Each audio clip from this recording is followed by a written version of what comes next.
everybody. Welcome back to Ventthis. And I'm here again with Paul Roseberry, our resident comedian. And we have our very special guest, Mike Guido. Yeah. Wow, we didn't know you could dance, Mike. You're chair dancing. Anyway, thank you very much. It's great to be back with you guys.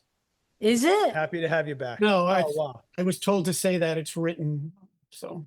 Okay, yeah. But yes, I am glad to be back. Are you kidding me? This is fun. For those who don't know, after the first episode, Mike didn't want to come back, so Chrissy and I broke into his home and we stole family heirlooms. They're totally fine. They weren't damaged. We just said you have to come back again for them to be returned. And he won't find out until after this episode that we're going to do the same thing again. We're not giving them back. We're going to keep them for many episodes until. Well, yes, we found out they're really valuable. So why the hell would we give it back? We need those mafia passwords back as soon as possible. Yeah. Damn right. We need the ingredients to Mama's sauce. Make me make a phone call. Some of your stuff is kind of old. Like, why do you have an egg beater? Paul and I snatched an egg beater. You know, why do you still have that? That's old. Oh, Gary's telling us he's got family jewels. Just grab him by the family jewels. If I can get a little deep here, the reason I still have an egg beater is to beat eggs. So. Oh, that makes sense. There you go. Dog. Imagine that. I imagine we thought that. it was some steampunk way of, like, you know, combing hair or something, but as my mama would say, those eggs ain't gonna beat themselves. Yeah, exactly. She was a smart woman. Yes, she was. And if you saw the movie Requiem for a Dream, there was a similar version, a slight adjustment on that same phrase. Yeah. Yeah.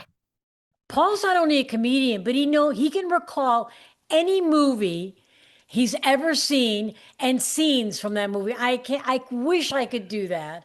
I'm the one who's like, you know that movie where the guy said, and it takes 10 minutes for somebody to figure out. Paul's got the name, got the scene, got the actor. Amazing. I never saw that movie, by the way. Because the rest of us have lives, Chris. Yeah. Wow. Nice. And I'll say, I have buddies who can actually recite lines. Like, I'm the guy who bobbles the line.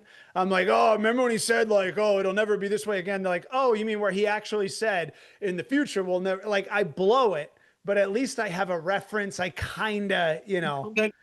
Although I'd rather be you, honestly. Yeah. I think they have a term. It's a savant for the other guys who can do that. They amazing. Yeah. They can't remember your face, but they know what color shirt you're wearing. Yeah. It's a trade-off. It's a trade-off. And I do want to mention too, before we forget, that Mike was on Dry Bar Comedy, and it's a big platform, and he's a big comedian. He's also written a book called The Maria Effect that you can buy on Amazon, by the way. And it's about his daughter who was autistic and how that enriched your life beyond what you would have imagined, right, Mike? Absolutely. Yeah. Wow. I mean, the subtitle of the book is How a Daughter with Autism Taught Her Comedian Father the True Meaning of Success. And wow, exactly what happened. Wow, beautiful. It's always tough when something is so rich and real. There's just no tag for that. There's nothing to add. It's just so sweet. Good Lord. Yeah. All right. Well, so we've got some fun stuff. Chrissy, were you saying that Mike brought a vent of his own? Mike's got something up his sleeve today. He's got a little, something's been, oh, hey, looks like the gun show is coming. I hope you have a permit for those there, Guido. I want to just mention that the title of this episode, and I wanted to get into this later, the title is called Are Men's Egos That Fragile? And I wanted to go into that to see if that really is true. But I really want to hear Mike's vent. By the way, just also to close on that, did I ever say that I like when the baby, you know, they do the measurements in utero, you know, with all the sonar, whatever. And I noticed, you know, a lot of the numbers are kind of, you know, medicalese, if you will. It's not for us laymen to understand. But I was pretty sure I saw like a cranial 92%. And I was like, is her head bigger than 92% of heads. Like, is that right? Is that what's going on? Because everything else is like 70s, 50s, 40s. Like, is she all head? And the doctor was like, she's fine. And I'm like, I will love my daughter no matter what. I just want to know if she's mostly head. That's what I'm asking you. You know, it's a reasonable question as a dad. It's just, I'm asking about data. And she was like, she'll be fine. Besides, you know, something effective, if so, it would be genetic. And she goes, look at you, for example, you probably have a hard time buying a hat. What? I swear to God, she said that to me. I swear to God, the gynecologist said, you probably have a hard time buying a hat. And I said, in fact, I don't. Thank you. I bought this hat online and there were far larger I do, sizes. because I never learned to read. Oh my God, what's that? Because I never learned to read. Yeah, because I don't have a car. Paul, I would say you need a big head to house a big brain. So, well, sure. Good night. Thanks for. I was pissed. I was really pissed off. And I, you know, but I tried to roll with it because it's like, we need her help here. But when it came time for the actual birth, she was the delivering doctor. And when she came in, Chelsea, you know, is on the bed, ready to have the baby. I'm on one side, her mother's on the other side. And the doctor, with no subtlety, went over to the mother and goes, you're the mom? I love it when the mom is here. It's so important that the mom be here. And then she looks at me and she goes, it's good you're here, but the mom, that's what really matters. And I was like, excuse me, I made this. Are you nuts? Who the hell? I don't know what goes on. You know, I bet in your backyard, there's a little wooden house and a chain that is attached to a leash, which has your husband in it. That's what I'm going to say. I think your husband lives in a doghouse. I was furious. I'll tell you what, she'd have a lot to say if you weren't there. Sure. Oh, so, yeah. Anyway, yeah. so is this guy's fragile ego, or is he justified in this? I'd say 100% justified. This woman, Thank you, condescending and just dismissive of the male species. What the hell? We're men. You wouldn't be here without us. We wouldn't be here without you. It's a pretty symbiotic relationship. Let's not start eating our own and, you know, chewing off an arm. And as Gary wrote, bedside manner. And you know what? You know what's great about bedside manner? Manner begins with the word man. Damn right, lady. That's what you got to figure out. Learn. It's right there. Paul, Manner starts with man. Yeah. Starts with man. Paul, let's see your head. How big is it? Well, I believe we've looked at my head before. It's good size. It's pretty big. I could be a TV show host. They say TV show hosts tend to have large heads. You've got Conan, a Jay Leno. big head. It's not. This isn't a custom hat. All right, I didn't make it out of like two hats that I had to cut in half and sew together. It's pretty snug, but okay. You know what? I'm gonna go through your Facebook friends and see if you're friends with this doctor. I'm starting to see some cahoots. That was so condescending and dismissive. And if it was done the other way around, if a guy had been that way to a woman, yes, he canceled. Oh, for sure. For sure. Oh, I yelled audibly later on as we got closer, like, it's very important that a child has a father nearby. A father is important. I made it very clear. It's like, again, movie reference, but and There Will Be Blood, when the guy like puts the napkin over his head and starts screaming to the other table about them, but his kid can't see because he only reads lips, but he's yelling like what he's. I was furious, and I'm glad. Thank you for validating a little bit because Yeah, that's no brainer right there. It's the most special moment of my life. I'm about to have a baby. And here I am marginalized as like I guess, like you and the janitor. I guess you were where you were supposed to be doing what you're supposed to do. And for that, oh, Mom, I'm so glad the mom is here. I'm not out smoking cigars, drinking whiskey at a bar down the street. Call me when she's ready. Like, I'm there. I'm holding a leg. I know when I was there with my last child, my wife was giving birth, and I mean, it got a little touchy when I said, "Can you stop screaming? I'm watching Sports Center." Other than that, but I was there. You were there. All right. I'm glad everybody was there with their wives. Now we have earbuds, and we can just kind of subtly get a big hat. Apparently, I know where to buy them. Can you wear earbuds with those floppy ears? Good God Almighty, I'm catching it in all directions. Listeners, What? just know what I go through to be here for you. Just it's martyrdom. If next week you open the show and there's a big giant cross and I have nails in my hands, just know it felt no different than this week. But I'm here for you. It's okay, listeners. Paul and I go way back. It's like 3 weeks now. So The Can we trust is hear- built. Can I chime in for a second? Sure. Why not? Let me just move my head over so you can get more words. Yeah, you were blocking my view, Paul. Good Lord. I'm dying to hear Mike's vent. Oh, For God's sakes, we talk about these fragile egos. Here we go. But let's go, Mike. Rip okay. it. Moving away from the Paul's fragile ego Yeah. delivery room, But not so fragile head. fragile head. ears, Fragile ego, tough, and tough not head. fragile head. Okay, so I was just thinking about the fact that a lot of times in life, I can see people do things that I'm not going to do it, like, but I can understand where they're coming from, what their thinking is behind it. Okay, I'm not going to do that, but I get it. But I got it. A big thing these days is tattoos. Everyone's got a tattoo. And I'm sorry, a lot of times I can see if you have like mom somewhere, it's very special, or someone special to you, their name or something, a heart means something to you. But oftentimes, especially with dudes, I'm looking at this tattoo that I'm pretty sure probably cost a pretty penny, probably very uncomfortable to get, maybe painful. I don't know what it is. I don't know what the point is. I don't know why it's there. I saw a guy one day, I thought he had a really bad bruise on his forearm. Ends up it's a sea turtle. And Oh, you're like, what no the hell? idea. Why I'm like, would dude, you? are you okay? He goes, what are you talking about? I got a bruise. Dude, that's a sea turtle. Oh.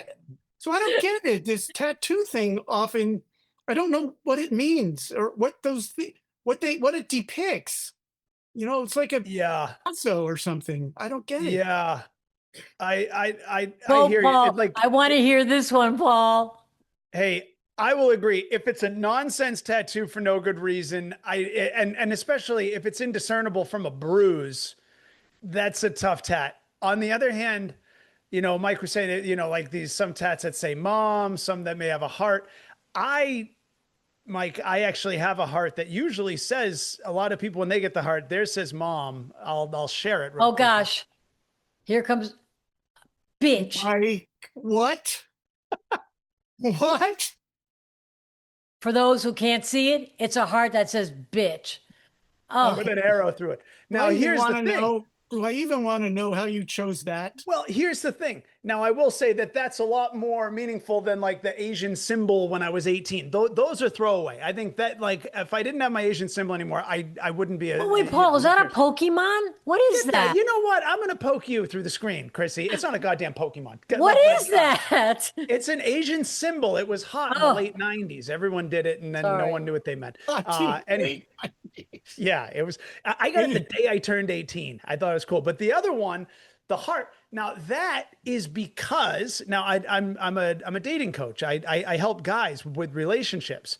Yeah, and so the reason I'm able to help guys is because I've been through every kind of scenario essentially. And what that heart depicts is that actually it means that to sum it up, I always say love is a bitch until you figure it out. Because love, you're going to do it wrong. You're going to do it wrong. You're going to do it wrong probably more than once. And if you're really lucky and stick with it and pay attention and learn, then you may do it right eventually. But it is one of the most gut-wrenching. It'll tear your heart out. And so and if you do it wrong, a lot of times as guys, let's be real, as tough as we want to feel and as macho as we want to be, when we do it wrong, we feel like a bitch. You do. You walk away, and that's why you're pissed. And that's why that's what you call her.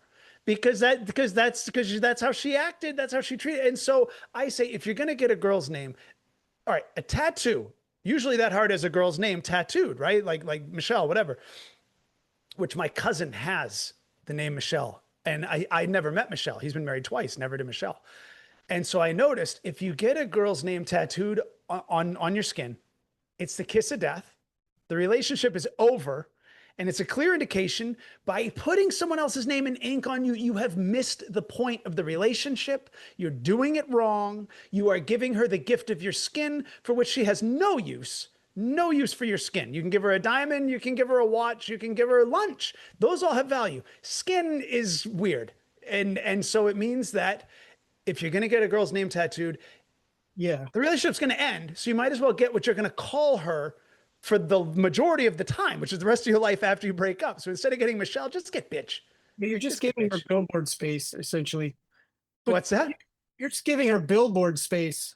Yeah, and but the other thing is, I have a friend who showed me this.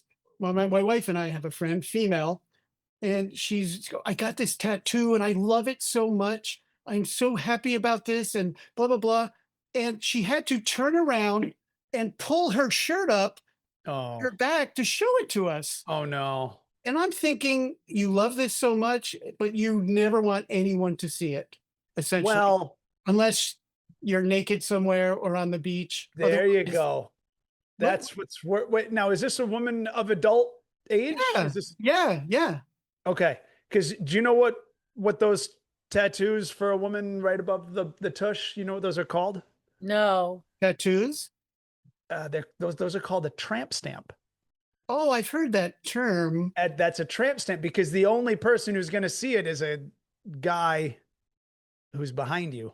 Well, but the thing is, when we asked her about it, she didn't explain that. She had like no response except, well, that's just where I wanted it.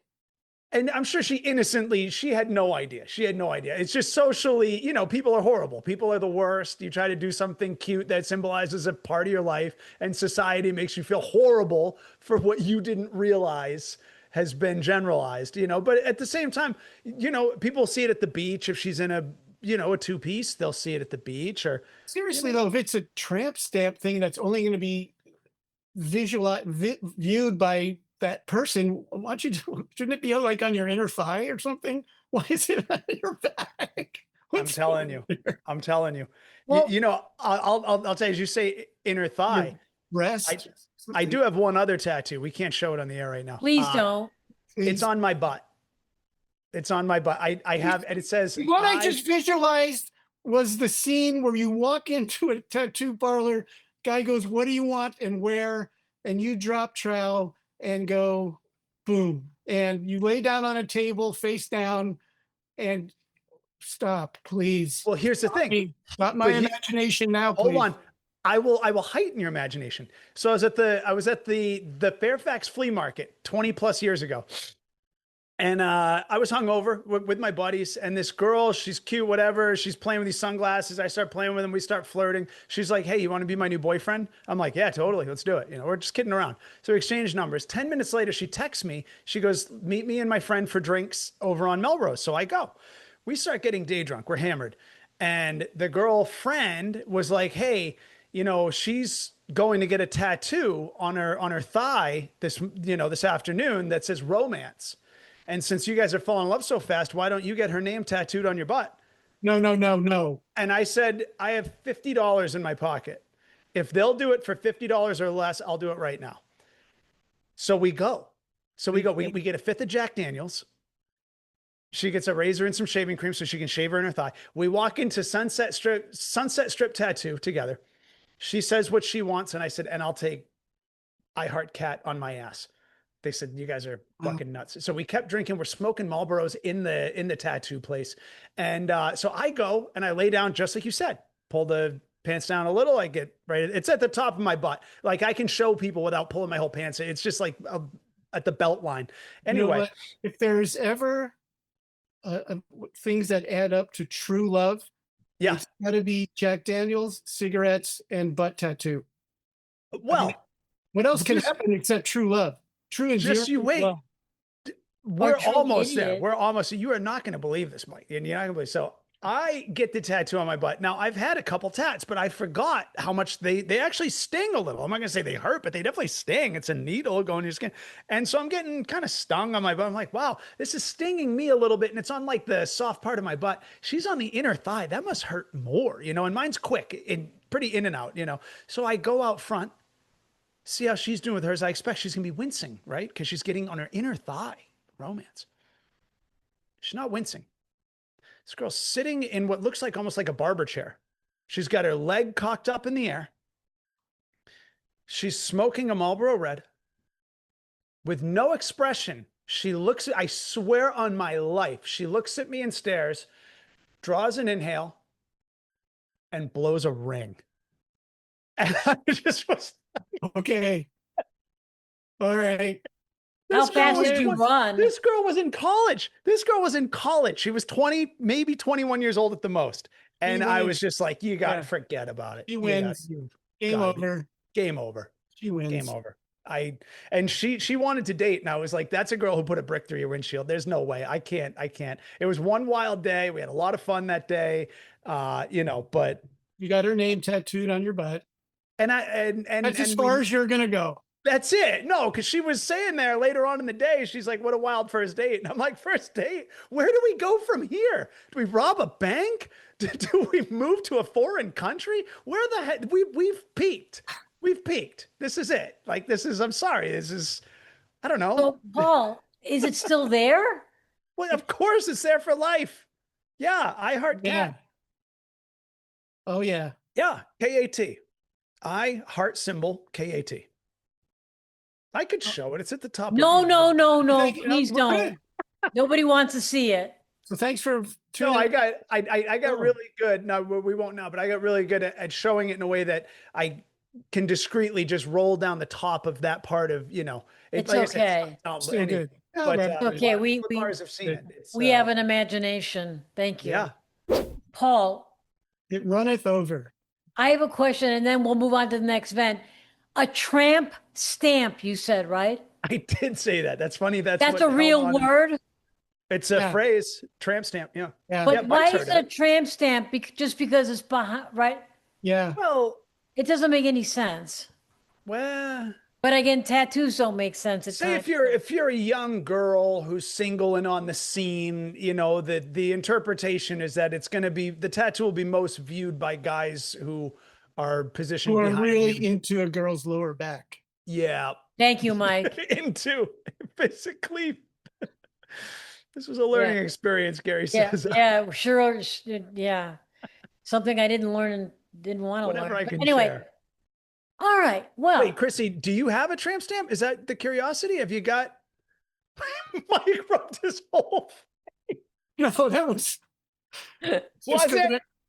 it's like when you clear your throat in an awkward moment. After all this hot talk, I'm starting to sweat, man. Lower backs? Come on. Butterfly on your. The mere idea of dropping my pants, lying down on my stomach to a complete stranger is so far-fetched. A lot of girls do that. That's how tramp stamp is. What? Are guys like on the beach and the guy goes, dude, you see that girl there in the bikini? And the other guy goes, oh man, you see her lower back? That's some hot back right there. Yeah, the one with the tramp stamp. And it's always a butterfly. It's always a butterfly. Oh, really? I don't know. 9 out of 10. That was a thing. It's like when guys are getting barbed wire around their arm to look like, caged animals, that. Okay.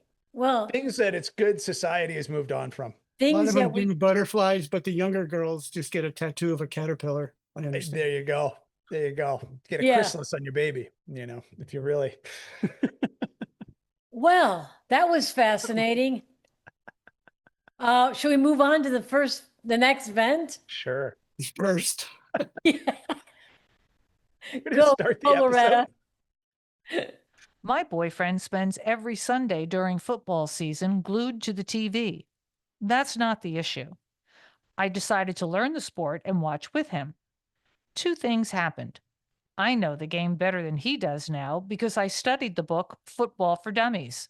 And now Wow. he is resentful of me and keeps asking me to keep my opinions to myself. Let's all Oh, agree men have Boo. fragile egos. Let's all yes. agree you need to break up with this dude because he's a moron. Totally. Actually, Totally. sorry. And He you can't you handle. learned about football from a book, and you know more than this guy that watches it every Sunday. How did that happen?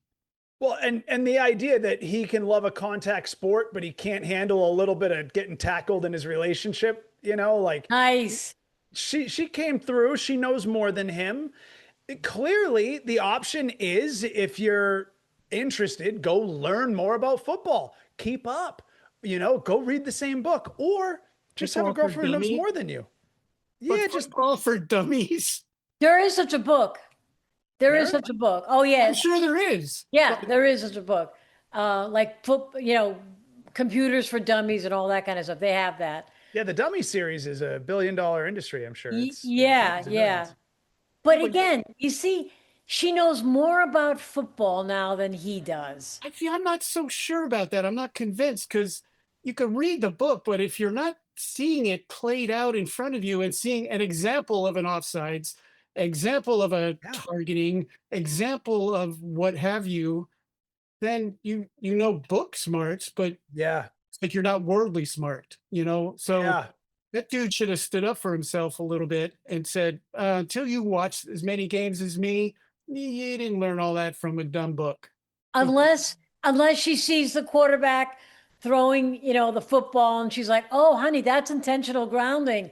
And he's like, "Holy cow, how'd Yeah, you is know it going to be that?" applicable knowledge? I Right. agree. That could happen, but there's a lot. I mean, football is a pretty complicated, It is. the It actually penalties is. and all this stuff. And um, I would think the only way you could become an expert is really watching it and or playing it, coaching it, sort of But thing. maybe she does. That's how, she's watching it now. Well, the thing is, and we say the only way to become an expert. Now, that's assuming the benchmark is that the boyfriend is an expert. He may not know much, There you because go. it sounds like if she surpassed him, that's all that matters. Yeah. And if he's butt hurt, I don't know how else to say it, but I mean, what a pansy. Like, who is this guy as a football fan? We watch guys get leveled by 300-pounders, and he can't handle his girlfriend knowing a rule he doesn't know. Plus, if Yellow flag. he- Flag. Yeah. if he Yeah. got outdone by football for dummies, then he's like below that. He's like Yes. below dummy. Yes.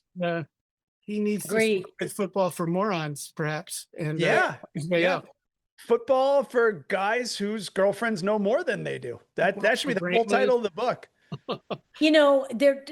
Rules have changed a little bit in football, but still, maybe he didn't know the latest rule about, when they do a kickoff and, the other opposing team can't run until he can.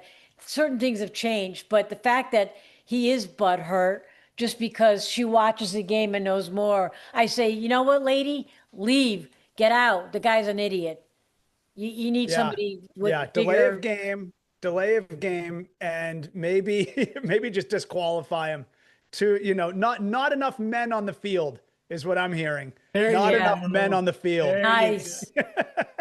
Exactly. Offside. But also, I like to, when I do coach people about relationships, I like to talk about emotional wealth. You've got to be emotionally wealthy. Right now, this guy's emotionally poor because he thinks that her knowledge being greater than his makes him less.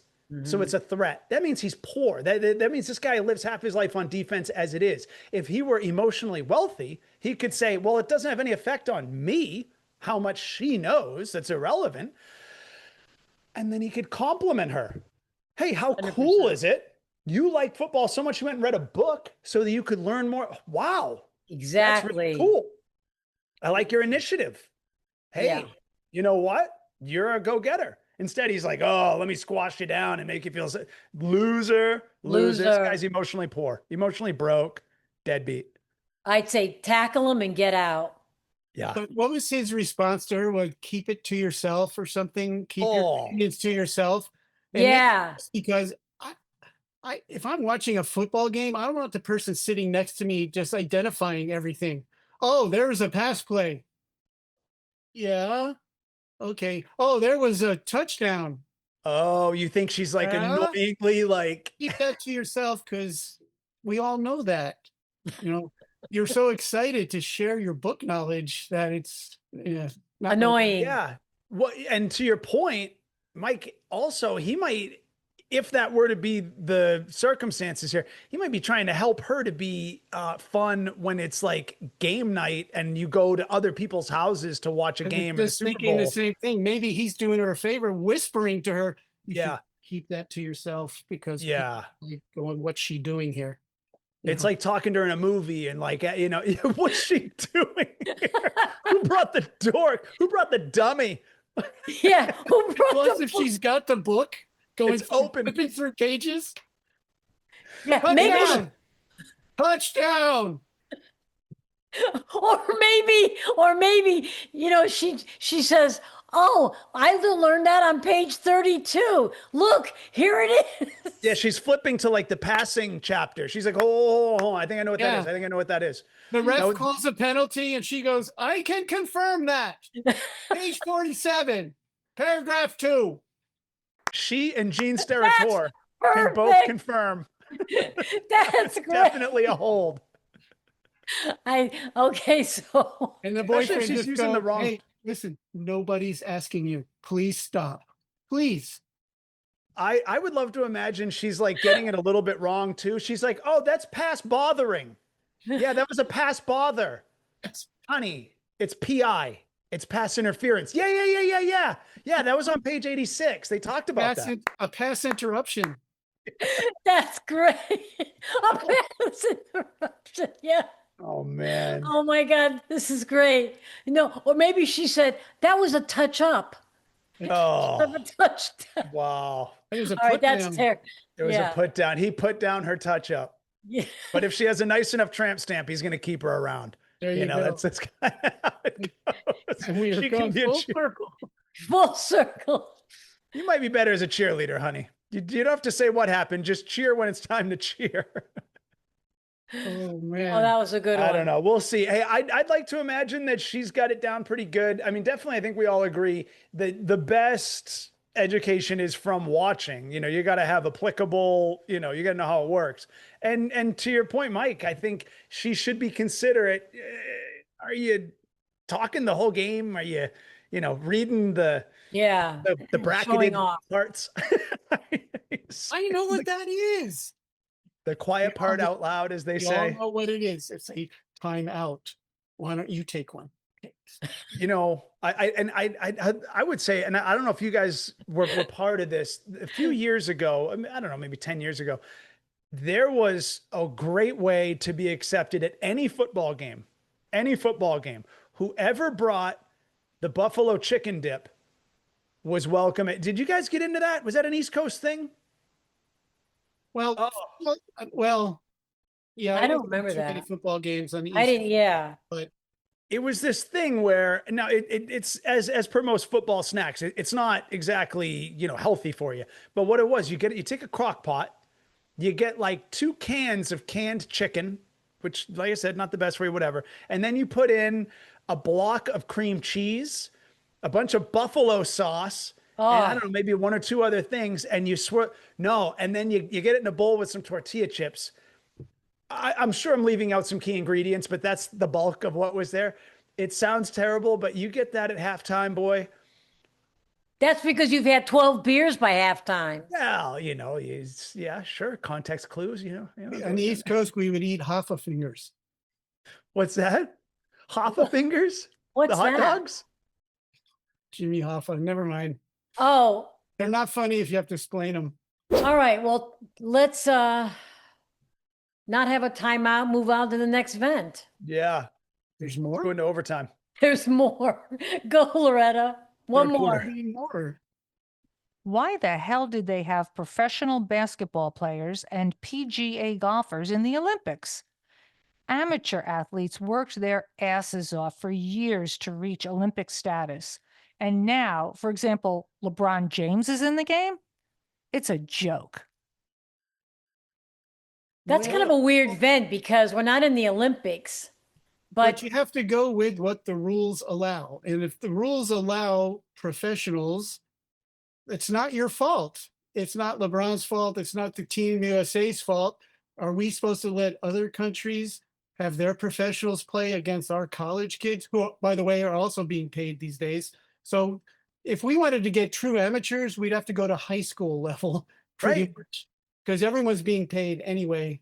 So there, Great point. the whole thing right there. But is this about money or is it about talent? Because if you've got a LeBron James playing in the Olympics, and then you've got just a really good athlete playing basketball, then how do you, the level of playing field is off, right? Well, I mean, what I'm hearing is that it sounds like an unfair advantage, but here's the thing. What I would remind this person is that we're talking about human beings all playing a sport. Now, if you were to say it's not fair because someone has a bionic leg and they can jump significantly, you know, if there's some sort of, if you want to talk about PEs, performance, or, you know, PEDs, performance enhancing drugs, you know, sure, great. You know, steroids is an issue. A bionic arm for baseball, that wouldn't work. But if you're just talking about a human being, I don't care what he does for a living. So what? And I believe, if I'm not wrong, Mike, you might know, or Chrissy, there, aren't there Americans who play for their country of origin? Yes. Oh, for sure. Definitely. Right. Well, that's more in soccer. I don't think that's in any other sport. Basketball. A lot of Basketball. Yes. Really? Europe. Okay. Oh, yeah. Okay. Yeah. So if you're Dominican, well, I don't know, not obviously not. Yeah. Well, I guess in theory, I don't know if they have an Olympic, but whatever. If you're from Greece, if you're from Italy, if you're from wherever, you can, even though you're an American citizen, which I would say is actually bending the rules because you live here. Like, so you shouldn't really, but that's, I think, to this listener's point, to distribute the wealth of talent, because we do pay the most. So we probably do have a more rare concentration of exceptional skill. I'll give him that. But you take a LeBron James, born in the United States, resides in the United States, works in the United States. That's an Olympian if he chooses to be. Yeah, I think sometimes people have a problem with it because it used to be only non-professionals, i.e. college players. Sure. That's how it used to be. Right. Then you have to ask, well, why not let the pros play back then? Yeah. They changed it to now where professionals can. And I'm like, why not? If you're going to send your best athletes to the Olympics because you want to do, what's the word? Win. Yes. Then you send them. I know, but you know what? I agree with you, both of you guys. But on the other hand, Oh, good, thanks. yeah, you're welcome. When you watch Girl's the opinion is worth almost half. But what? Sorry, what? Thank God he's not in the same room. Oh, yeah. You wouldn't be able to get your hand around my giant head anyway. Who cares? Whatever. Yeah, and I have to be careful of your ears because they're You broken. don't want to mess up his ears any worse than they are. I'm Yeah. telling you, Mike Tyson. they're genetically hardened at this point. No, but when you watch the Olympics, you look at these athletes, amateur athletes who've worked so freaking hard, their asses off to be top of the line, okay? And they're just Good. They're not good. Is that what you're No. gonna say? They're just not good. They tried. No, They worked hard. They're just not. no, Good. they're great. They're not So- winners. But as that's Mike was part starting to allude to. that's part of the appeal of the Olympics is to see these young kids who do their, let's say, gymnastics, The whatever. Special Olympics you're talking about, Chrissy. No, That's the appeal. Is people who have, you know, things Gary, in their can you way mute and then his they mic? overcome those. Gary, Yeah. mute his mic. No, that's what I'm talking about. The spirit of these athletes who work their asses off to get to the Olympics through whatever adversity, and then all of a sudden you've got professional athletes playing. It just Who takes also had to overcome The adversity. professionals who've for never me, put in a it day takes of away the work at their allure. craft, at their sport, Exactly. they have worked hard too. Of They have course. worked really hard. If you look at these past Olympics in France, when Steph Curry went off to win the gold medal game and no one could stop him, it's because Steph Curry shows up to the gym before everyone else, puts up shots. After the game, he stays late, puts up more shots. He continues to work and work and work, and that's why he's the best shooter in history. But did he not have a chance? Right. I'm Love not you, Mike. disagreeing with Love you. you, Mike.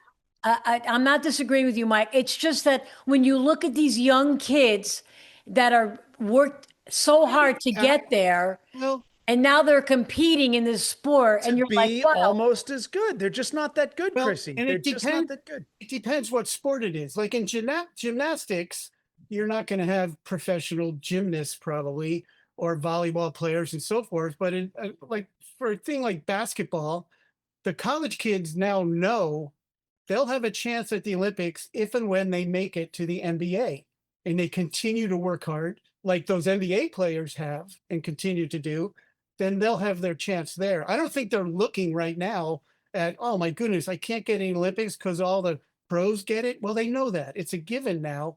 They have to wait their turn.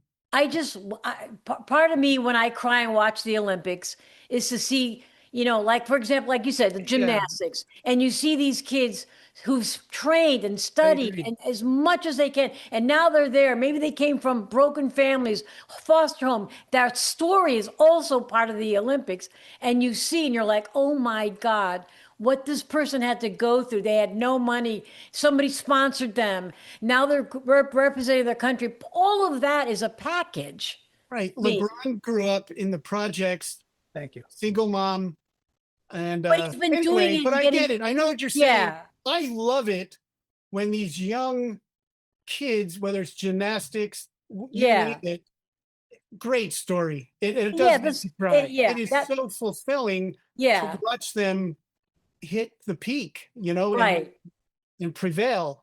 But in some sports like tennis, basketball, the pros kind of dominate it. You're It right. would literally be discrimination. You would be discriminating against specific humans because they have a certain type of job. So what? But the thing is, Chrissy, what it sounds like you're saying, and I get it, I think I get it, is that there should be an area where people who work really hard to be good at something don't have to compete with people who are professional. And that's the WNBA. That's what goes on there because these are a bunch of Because- people who are they're just not that good. But we have a whole league for them because if they had to play against professional men, they wouldn't get playing time. So And we have all these. Should I feel bad because I did a dry bar comedy special and some open micers working really hard? Why didn't they get to do the dry bar comedy special? Well, because they're not as good as me. They're not as good. Damn it, Mike. I love it. I love the red blood. And listen, and to Mike's point, go the other way. Should Mike not be allowed to go to Mike's anymore and practice new material because he's now done a dry bar? So now he can't do anything that's less than a dry bar. It's He just, can't go and compete in a local, you know what I mean? I Like, understand what exactly. you're saying. And I, to some degree, agree. I'm just saying the Olympics, I don't know when they started professional athletes in the Olympics. I don't know. That's something, that's But not, I do remember that was a shift because you're right. When I was a kid, it was Right. a thing. that's and what it I'm didn't seem talking right. about. That shift happened and it just took for me away that whole, Well, that up and coming, gold medalist that's worked. Right. That's what I'm talking about. what if we isolate this for a second? As far as that transition, when they allowed pros, they didn't used to allow pros, and then they started to allow pros. Do you think that was, and we're only speculating, it's all we can do. Do you think it was because they felt it was unfair to exclude people who should otherwise be allowed to compete? Or do you think the Olympics felt they'd make more money if they had more Showtime players? And the Olympics can get kind of boring sometimes. A lot of us don't really care about pole vaulters and shit. Like, who cares? Like I'll I watch, do. I guess, if I'm watching Olympics as a whole. Yeah, sure, kind of. Well, and those girls wear really hot little outfits when they do the pole vault. So that's a bad example. That's a pretty. There's Paul again. Paul must love volleyball because they're practically naked on the volleyball. Absolutely. And I think there was a push for a minute where to have girl volleyball players wear longer shorts. And even the girls were like, nah, I don't think so. Nah, we have 8 people watching as it is. But Gary says it is all about the money, I think, right? Yeah. Because the Olympics, I believe they've been declining in viewership. Their money is going down. Like they're not doing as well as they used to. Because you think about, you're competing with TikTok. You get all these idiots, jumping off their parents' roof into a Yeah. pool or onto a table and doing cinnamon challenges. I know that's dated, but there's so much freak stuff. Yeah. Barnum and Bailey Circus closed in 2017, not 100 years ago. In 2017, smartphones had blown up and they opened the door for social media and being accessible and have this level of stimulation at all times. I don't know. think people care about something, to your point, Chrissy, people who've put years and dedicated their lives and their diet and their sleep schedule and their exercise schedule and all these parent things sacrifice, to become world-class challengers, and people don't care because some chick on TikTok is doing a goofy dance. And Paul's just watching it sucks. So you have to have LeBron come in and do a 360 dunk to even have a chance for us to watch that Croatian guy who is really good. And yeah, he won't get a gold, but at least get noticed. I know. I don't know. It just bothers me, but I don't think we'll agree on it. And I understand and respect your opinions.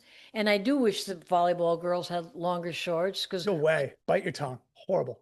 But I get Chrissy's point. I know what you're getting at, and I agree. Yeah. With aspect of it as well. When you have these kids, and it's really exciting when some swimmer or gymnast wins the gold out of, like they're 15, 16, 17 years old. Yeah. Yeah. It's great. It is wild. It is really great.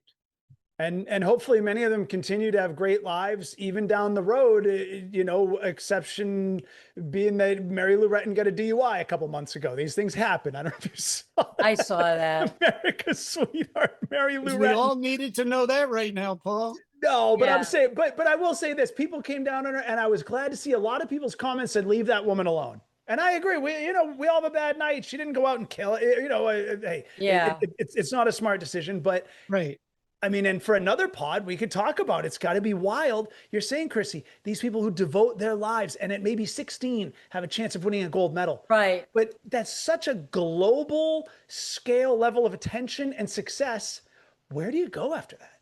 Yeah. What do you do at 22? What do you do at 31? Yeah. You know what I mean? To even come close, you had the world looking at you, all of the globe, millions of people, and you won. What else? How do you? Yeah, we got to bring this up again because it pisses me off that you've got, Tom Brady. What's he got? 7 rings from the Super Bowl, and now yes, he does. Okay, whatever. He had at least 8. He got robbed on that Philly anyway.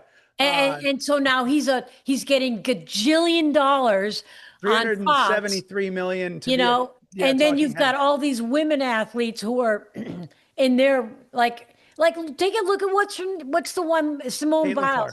Do I see her on doing any reporting? No. Why don't they put her on there? They take all these, men who have won, like Tom Brady. Sure she wouldn't report on the Olympics? I could see her reporting the Olympics. I don't She's just not going mean to report in the NFL. I mean, Tom Brady wants to. If she wanted to, they would have her front and center. You think so? Absolutely. I hope so. Drawn to her, but if you ever watch ESPN, like I do a lot, all the Sports Center and all women are front and center in a lot of these shows. As they should be. Totally. Yeah. The NFL, I think we've talked about it. The NFL viewership is about 47% women. I know, so that's why they have all of these women anchors on the field. Right. They're female commentators. And you know who they don't show?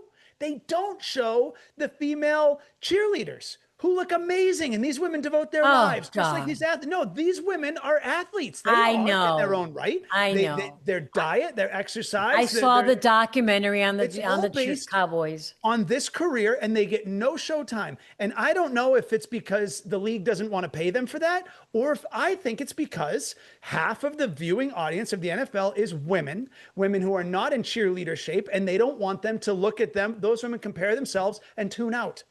I think that's why. So these professional cheerleaders are getting less appreciation and spotlight on their hard work because the league is afraid women could be intimidated as they sit at home eating my chicken dip. And I think that's terrible, to be honest with you. I think especially that they wear what a volleyball player wears. And I think we should all be able to celebrate that with them. Oh, Jesus. All right. We're not going to agree on unbelievable. It's so good. Uh, Bouncing and the jumping and I just heard my granddaughter, "Where's Papa?" oh, all right, go. fair We'll enough. talk Hey, soon, Mikey. Thank you so much. Hey, All right, you guys, don't forget to look us Thanks up on again, Mike. YouTube. Yeah, thanks, Mike. Tons of fun. And text us at 818-570-2535. Look at us on Instagram. He's out. And he's out, and there we go. He's And you out. misspelled He's his scared. name. He's got 2 eyes on his mic. That's weird. Okay, love you guys. He's back. No, that's another show, Mike. You got to go. All right, bye, you guys.